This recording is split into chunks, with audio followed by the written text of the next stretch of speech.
Pour ma part, je vais vous présenter le test de français éliminatoire, tandis que René va parler des tests de français à l'intérieur du programme en éducation en enseignement. Donc, concernant le test de français éliminatoire, ça peut faire peur, c'est sûr, mais inquiétez-vous pas, il y a certaines exemptions possibles. Ce ne sont pas tous les candidats qui doivent faire le test de français éliminatoire. Donc, à la base, aucun candidat ne peut être admis à un programme en enseignement à moins qu'il ne fasse la preuve qu'il possède des compétences en langue écrite, compétences attestées par l'une ou l'autre des épreuves suivantes. Donc, il y a l'épreuve uniforme de français qui est actuellement exigée pour l'obtention du DEC qui peut vous exempter de ce test-là. Anciennement, il y avait un test de français du ministère de l'Éducation, puis également le test de français écrit de l'UQAM. Donc, les étudiants qui ont débuté un baccalauréat ont parfois à faire un test de français écrit de l'UQAM. Donc, ça va vous permettre d'être exempté du test de français éliminatoire. Donc, si jamais il y avait des étudiants qui sont en ce moment au collégial et qui sont inquiets concernant l'épreuve uniforme de français, nous pouvons vous rassurer dans le sens que si l'EUF a été annulé en raison du COVID, vous n'avez pas à faire le test de français éliminatoire de français. Donc, tous les titulaires d'un DEC francophone ou en voie de l'obtenir, ne sont pas tenus de faire le test éliminatoire de français. Par contre, les titulaires d'un DEC anglophone ou en voie de l'obtenir doivent faire le test de français éliminatoire. Pour être exempté, parce que ça peut arriver, il y a différentes possibilités. Donc, pour certains étudiants, si vous avez un grade universitaire, donc on parle ici d'un baccalauréat, d'une maîtrise, d'un doctorat qui a été décerné par une université francophone, il peut être possible d'obtenir une exemption. Aussi, si vous avez un baccalauréat français émis par une académie française, vous pouvez également être exempté. Si vous avez fait le test de français d'une autre université québécoise et si vous avez réussi un ou des cours de français qui ont permis à satisfaire la politique de la langue française d'une université québécoise, vous pourriez obtenir une exemption. Comment obtenir l'exemption? Vous devez soumettre un relevé de notes officiel avec la mention du grade obtenu, soumettre une attestation de la langue officielle si votre université, par exemple, est réputée d'offrir des cours dans plusieurs langues. Donc, si vous êtes dans un pays d'Afrique où, par exemple, l'arabe et le français sont des langues, les cours sont offerts dans ces deux langues-là, vous devez soumettre une attestation de langue officielle de la part de l'université. Vous devez également soumettre pour certains une attestation de la réussite d'un test de français d'une autre université québécoise si l'information ne se retrouve pas sur votre relevé de notes.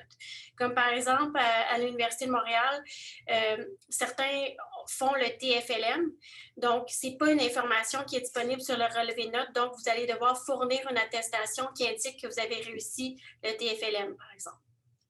Donc, chaque demande sera analysée et pourrait, dans certains cas, faire l'objet d'une recommandation d'exemption. Donc, ce n'est pas parce que vous soumettez une attestation ou un relevé de notes que nécessairement ça va être une exemption automatique. Donc, il faut vraiment soumettre les documents et ensuite, on va recommander ou non une exemption au test de français éliminatoire. Donc, pour le moment, c'est sûr que pour le test de français éliminatoire, c'est quand ça va avoir lieu. Il va y avoir plusieurs vagues de convocation pour le test de français. Donc, c'est à partir de la mi-mars que nous allons convoquer les étudiants au test éliminatoire de français. Donc, la convocation sera envoyée par courriel sur votre adresse courriel utilisée lors de l'ouverture de votre compte d'admission en ligne. Donc, il faut vraiment vérifier vos courriels indésirables. Vous recevrez un courriel de notre part et le test se fera en ligne en collaboration avec la TELUC et le CEL, le service d'évaluation linguistique. Donc, le test qui sera réalisé est le CLB. Donc, aucun frais ne sera assumé par les candidats. C'est le service de l'admission qui va assumer les frais pour ce test-là. Et vous ne devez en aucun cas communiquer avec la TELUC. Donc, attendez d'avoir de nos nouvelles. Nous allons vous convoquer. Vous allez avoir différentes informations suivies à faire, mais vous devez attendre la convocation du CAM et ne pas communiquer avec la TELUC parce qu'ils ne sont pas responsables de votre dossier, ils ne pourront pas vous informer à ce sujet. Donc, le CLB, c'est un test qui a une durée de 120 minutes. Donc, il y a 2 parties. Donc, c'est fait vraiment en 2 portions. Donc, il y a une partie 60 minutes et du code linguistique et la partie rédaction qui est un autre 60 minutes. Donc, quand vous allez être convoqué au test, vous allez avoir une période de 72 heures pour faire les 2 portions de test. Donc, vous allez devoir, quand vous allez vous connecter, par exemple, à votre code linguistique, il va y avoir une minuterie qui va partir. Vous allez avoir 60 minutes pour faire cette partie-là.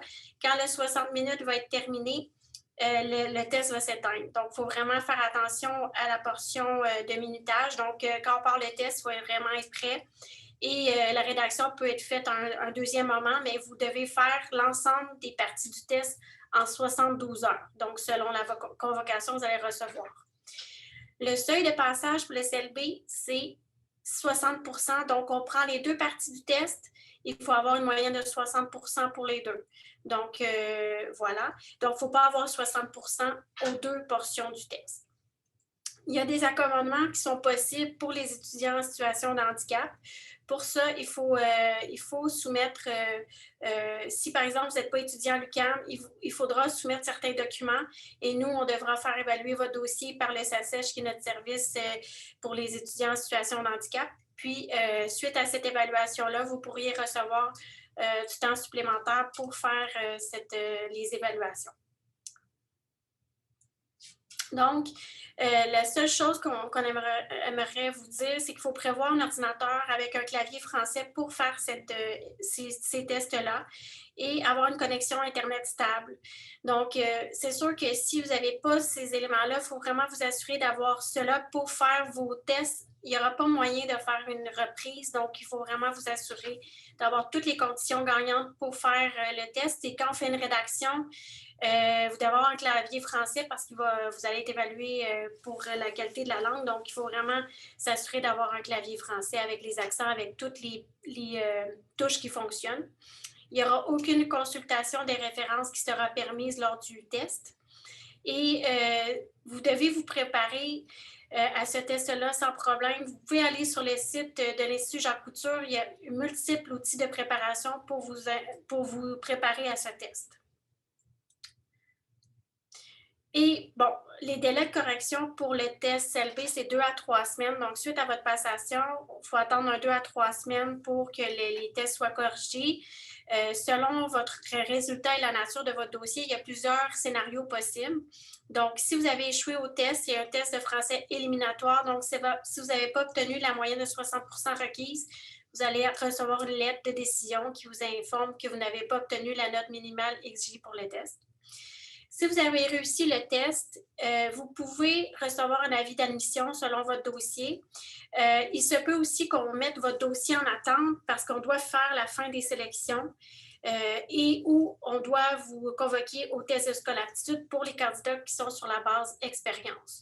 Donc, ça se peut que vous attendiez plusieurs semaines avant d'avoir votre réponse finale pour votre demande, malheureusement, mais il y a des contraintes qu'on ne peut pas raccourcir. Là. Si votre dossier est toujours en attente, il est encore en évaluation. Donc, s'il est en attente suite à la réussite du test, c'est bon signe, mais il faut attendre de voir si aux sélections finales, vous êtes admis ou non au programme en enseignement. Oups.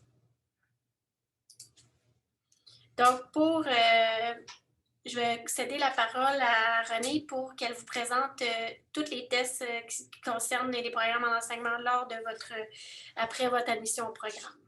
Oui, c'est ça. Donc, une fois que vous êtes admis, on vous accueille à la Faculté des sciences de l'éducation ou à la Faculté des arts ou à la Faculté de sciences pour les étudiants en éducation physique. Donc, peu importe vous êtes de quelle faculté, vous devrez faire 3 tests en français pendant votre parcours au baccalauréat ou à la maîtrise qualifiante, sauf pour un programme, j'y reviendrai tout à l'heure.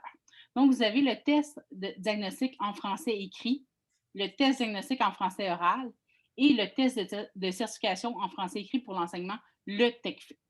Donc, le premier test que vous devrez faire, ce sera le test de diagnostic en français écrit, on peut changer de diapositive. Donc, le test de diagnostic en français écrit, vous allez le faire au mois d'août, avant votre premier trimestre, sauf pour la maîtrise qualifiante qui le fera au mois d'octobre du premier trimestre. Si on se fie à cette année, le test s'est fait en ligne à distance. Pour la session d'automne, je ne sais pas ce sera quoi en août 2021, malheureusement, mais on peut penser là, que ce sera encore fait une fois à distance via Zoom. Donc, vous vous connectez à notre test au moment prévu pour votre test et vous êtes sur Zoom en même temps avec votre caméra pour que la personne, le surveillant d'examen, vous voit tout au long de votre examen. C'est un examen à choix de réponse. Vous devez répondre à 50 questions. Le test est gratuit, il est fait à l'ordinateur. On vous demande une note de 75 note de passage, sauf pour 2 programmes, anglais langue seconde et formation professionnelle, pour qui on demande 65. Si vous échouez le test en diagnostic en français écrit, il ne faut pas avoir peur, là. Ça veut seulement dire que vous devez faire un cours supplémentaire de support en français écrit avant de pouvoir réaliser le TECFE. En fait, ce test-là nous permet là, de savoir si vous êtes prêt ou non à réaliser le TECFE. Donc, tout le monde devra le faire là, lors de leur premier trimestre. C'est le seul moment où vous pouvez le faire. Il n'y a pas de reprise là, possible pour ce test-là. Si vous ne l'avez pas fait, bien, on va considérer que vous l'avez échoué à ce moment-là. Encore une fois, on va communiquer avec vous par courriel via votre courriel UQAM. Parce qu'une fois que vous êtes admis, on communique avec vous via votre courriel UQAM. Donc, c'est très important d'activer votre courriel avant le mois d'août parce que sinon, on va vous convoquer pour un test au mois d'août et vous ne saurez pas que vous devez le faire. Donc, ça, c'est très important. Le deuxième test que vous devrez faire, c'est le test diagnostic en français oral. Un seul programme n'a pas à faire ce test. Ce sont les étudiants en anglais langue seconde. Tous les autres étudiants, vous devez faire ce test-là. Vous le faites lors de votre première année.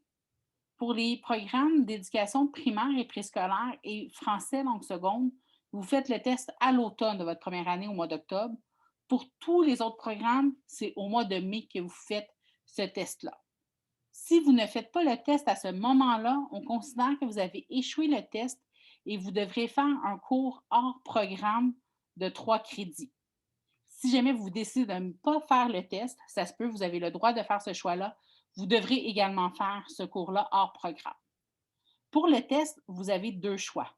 Vous pouvez soit résumer un texte qu'on vous a présenté, où on vous présente 3 textes différents, vous en choisissez un et vous le résumez, ou vous devez enseigner une mini-leçon sur un sujet de votre choix. Donc, ce sont les 2 possibilités de présentation que vous pouvez faire.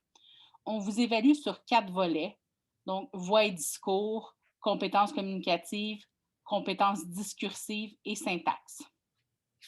Vous pouvez passer les 4 volets ou vous pouvez échouer à un ou à plusieurs volets.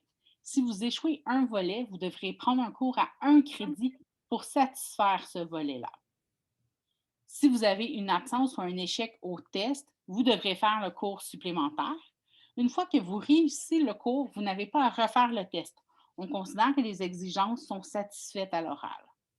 Vous devez satisfaire les exigences à l'oral avant d'aller en 3e stage, donc au trimestre qui précède votre 3e stage. Si ce n'est pas fait avant ce moment-là, vous ne pourrez pas aller en stage 3, ça va vous bloquer dans votre cheminement. Finalement, le dernier test, c'est le TECFE. C'est un test qui est en 2 parties, code linguistique et rédaction. Et vous devez obtenir la note de passage pour chacune des 2 parties. Contrairement au CLB qu'on a vu un peu plus tôt, ce n'est pas une moyenne. Donc, vous devez obtenir 70 dans la partie code linguistique et 70 dans la partie rédaction. Ça, c'est pour tous les programmes, sauf anglais langue seconde et formation professionnelle, pour lesquels le seuil est fixé à 55 Tous les autres programmes, vous devez avoir 70 Une fois que vous avez réussi une des 2 parties, par exemple, vous faites une première passation, vous réussissez la rédaction, mais vous ne réussissez pas le code linguistique, pour les fois suivantes, vous avez seulement à reprendre la partie que vous avez échouée. Vous n'avez pas à refaire l'autre partie. L'autre partie, elle est réussie pour tout le temps. Donc, vous devez, encore une fois, satisfaire les exigences à l'écrit avant votre 3e stage. C'est très important, sinon vous ne pourrez pas aller en stage. À l'UQAM, on a 4 passations annuellement. Vous êtes chanceux, dans les autres universités, c'est 2 à 3 passations par année. Donc, vous avez un peu plus de chance que les autres étudiants universitaires. Vous ne pouvez pas faire votre TECFE dans une autre université, il faut vraiment le faire à l'UQAM, si vous êtes inscrit à l'UQAM. Il n'y a pas de nombre limite pour l'instant pour le TECFI, mais après 4 échecs, vous avez un suivi personnalisé avec Mon Caféo qui est obligatoire. Et après 6 échecs, vous serez mis en restriction des études par votre programme. La restriction des études, c'est une mesure pour vous aider à avoir assez de temps pour étudier, en fait, pour réussir votre TECFI et vous donner du temps pour prendre des cours de français pour vous aider à réussir le TECFI. Donc, ça ne se veut pas comme une punition, mais bien une façon de vous aider là, à le réussir une fois pour toutes. Et de toute façon, même si on dit que vous êtes en restriction des études, rendu à 6 échecs, vous allez déjà être en retard pour votre 3e stage, donc vous allez déjà être retardé un peu dans votre cheminement. Donc, vraiment, nous, ce qu'on souhaite, là, c'est que vous réussissiez avant. Donc, afin de réussir tous ces tests-là, le carré vous propose des mesures d'aide. Donc, on a le cours offert par l'UQAM, le cours DDL Smith, qui est le support en français écrit pour l'enseignement. C'est le cours qu'on va vous suggérer de prendre si vous avez échoué le test diagnostique en français écrit de début de baccalauréat. Ensuite, nous, on offre aussi des ateliers de préparation pour les 3 tests. Donc, même pour votre test de préparation au test diagnostic à l'écrit, avant même que vous soyez, si on veut, que vous ayez commencé vos cours à l'UQAM, vous pourriez suivre notre atelier de préparation pour réussir ce test-là. On a aussi un atelier de préparation pour le test oral. Et pour le TECFI, on a plusieurs ateliers là, différents, autant des ateliers théoriques que de simulation. Et pour chacune des 2 parties, je crois qu'on a 5 ateliers en tout différents pour la réussite du TECFI. On offre également du monitorat individuel pour réussir le TECFI là, pour les étudiants qui, malgré le fait d'avoir suivi le cours, d'avoir fait nos ateliers, se retrouvent encore en position d'échec. On a du monitorat individuel offert par d'autres étudiants en enseignement qui peuvent vous aider là, à réussir votre TECFI. Donc, c'est tout pour les 3 tests que vous aurez à faire en français dans le cadre de votre formation.